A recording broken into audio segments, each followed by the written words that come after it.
Halo guys, perkenalkan nama saya Tessa Monica, kelas 11 IPA 1. Dalam pembelajaran sejarah Indonesia, di sini saya akan membahas sedikit mengenai kolonialisme dan imperialisme pada bangsa Indonesia. Oke, yang pertama kita akan membahas awal mulanya terlebih dahulu ya. Jadi gini guys, sekitar ratusan atau bahkan ribuan tahun yang lalu, itu ada beberapa negara yang melakukan penjajahan terhadap negara lain dengan tujuan utamanya itu untuk menguasai dan memperluas daerah kawasan mereka. Nah, awal munculnya keinginan mereka ini itu dikarenakan jatuhnya Konstantinopel. Jadi apa sih Konstantinopel itu? Jadi Konstantinopel itu merupakan ibu kota Kekaisaran Romawi dan merupakan kota terbesar dan termakmur pada waktu itu. Nah, yang melatar belakangi jatuhnya kota Konstantinopel yaitu adanya perang salib antara Turki Utsmani dengan bangsa Romawi, yaitu yang terjadi pada tahun 1905 sampai 1492. Nah, akibat dari perang salib tersebut, kota Konstantinopel mengalami keruntuhan dan para pedagang dan pembeli tidak bisa lagi masuk ke kota tersebut. Pada waktu itu, bangsa Eropa merasa kebingungan harus mencari komoditas rempah-rempah mereka kemana lagi. Nah, pada saat itu, bangsa Eropa melakukan penjelajahan ke berbagai negara dan akhirnya dia menemukan Nusantara, yaitu Indonesia, sebagai penghasil rempah-rempah terbaik.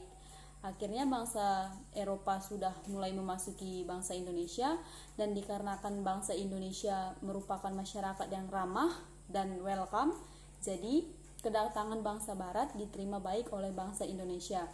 Nah, itu merupakan sedikit awal dari kolonialisme dan imperialisme. Selanjutnya kita akan membahas pengertian kolonialisme dan imperialisme. Jadi, pengertian imperialisme itu menurut KBBI adalah sistem politik yang bertujuan menjajah negara lain untuk mendapatkan kekuasaan dan keuntungan yang lebih besar. Adapun jenis-jenis imperialisme, yang pertama itu ada imperialisme kuno, berlangsung sebelum adanya revolusi dengan semboyan 3G, yaitu gold, glory, dan gospel, dengan tujuan utama mengumpulkan emas dan perak. Dan yang kedua ada imperialisme modern, berlangsung sesudah revolusi, di mana dia hanya mementingkan ekonomi dan perindustrian, yang mana memanfaatkan negara jajahan dijadikan sebagai sumber bahan baku pemasaran, penanaman modal, dan memperoleh tenaga kerja yang murah. Dan yang kedua ada kolonialisme. Kolonialisme berasal dari bahasa Latin yakni kolonia, yang artinya pemukiman atau jajahan, atau bisa disebut sistem pemukiman warga suatu negara di wilayah asalnya. Jenis-jenis kolonialisme. Yang pertama ada koloni penduduk, yaitu dengan memindahkan penduduk daerah A ke daerah B. Yang kedua ada koloni deportasi, yaitu memindahkan narapidana ke wilayah lain dan kemudian menjadikannya sebagai wilayahnya. Dan yang ketiga ada koloni eksploitasi, yaitu memanfaatkan dan mengeruk habis wilayah jajahannya demi kepentingan negara penjajah.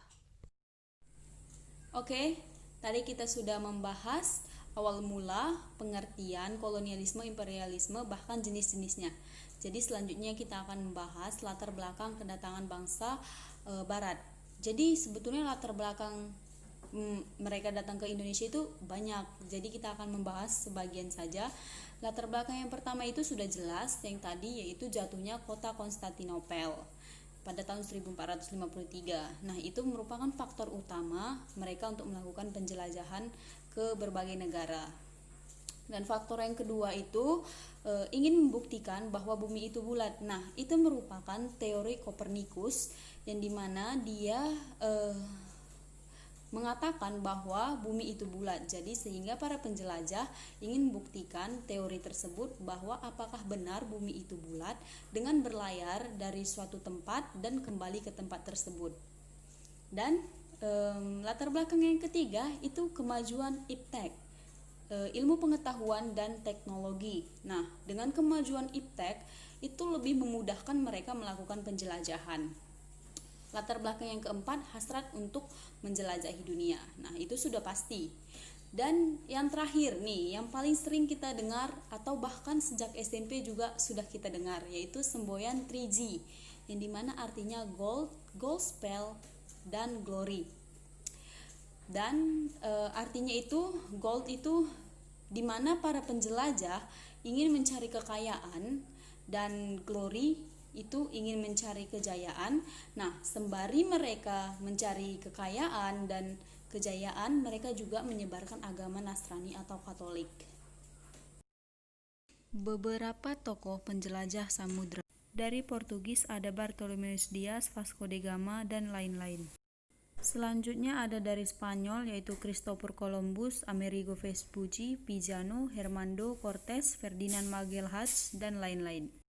Selanjutnya dari Inggris, yaitu Francis Drake, William Dampier, James Cook, dan lain-lain.